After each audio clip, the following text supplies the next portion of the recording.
Thank you, Madam Chair, and thank you, Senior Vice President Franz, members of the committee. So just a little context for this information item. Almost immediately after I came here, we began discussions with the Fond du Lac Band of the Lake Superior Chippewa about the Cloquet Forestry Center. And for those of you who don't know, the Cloquet Forestry Center is a research and education forest for the University of Minnesota that has been part of the university since 1909. And it is located wholly within the lands of the Fond du Lac Band, approximately 30 miles southwest of UMD.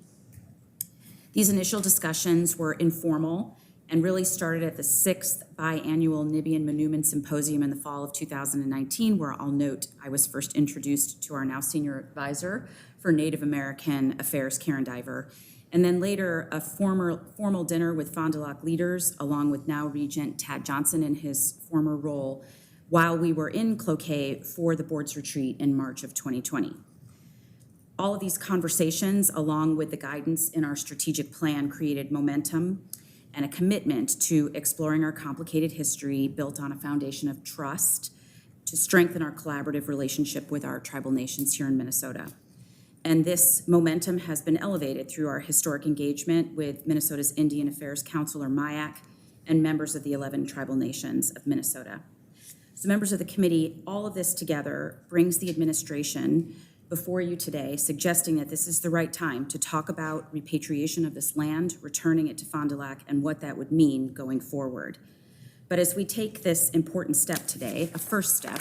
we do so with a lot of awareness, great awareness, that there are considerable steps ahead to address a variety of complicated issues such as ownership of the land, public engagement and consultation, the continuation of research, and a variety of other questions that come up for something this complicated. To that end, we've been actively consulting with the state's agencies to navigate the legal processes necessary to return this land. And we will continue this process and also engage in public engagement led by CFANs in order to make sure that we have appropriate consultation. At the same time that we've been engaging in this consideration of legal requirements and public engagement, we've also been having very productive and much appreciated conversations with Fond du Lac and its members and leadership about the future and the practical needs involved with repatriation and returning ownership, control, care for the land, and what might happen in the future, noting very importantly that nothing is conditional in terms of the transfer or exploration of the transfer of this property. So given the road that we still have to travel, it's a little premature to speculate on things like timing or what things will look like going forward. But we very much appreciate Fond du Lac's openness to potential agreements that would allow university research, education, and outreach to continue on the land in some form in close partnership and collaboration, a partnership and collaboration that has taken on strength over time and especially recently, and that has been incredibly positive in production. So in the spirit of this collaboration and with a view to the future, that I can assure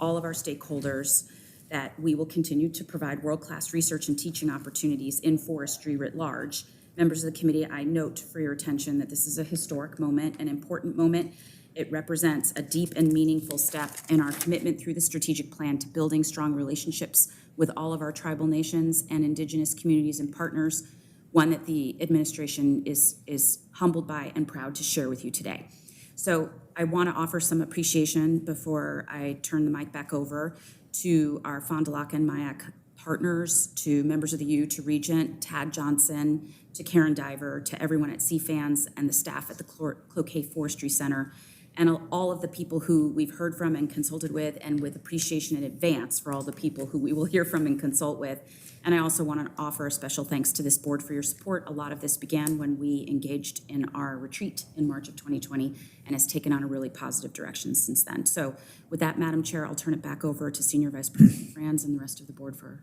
whatever discussion.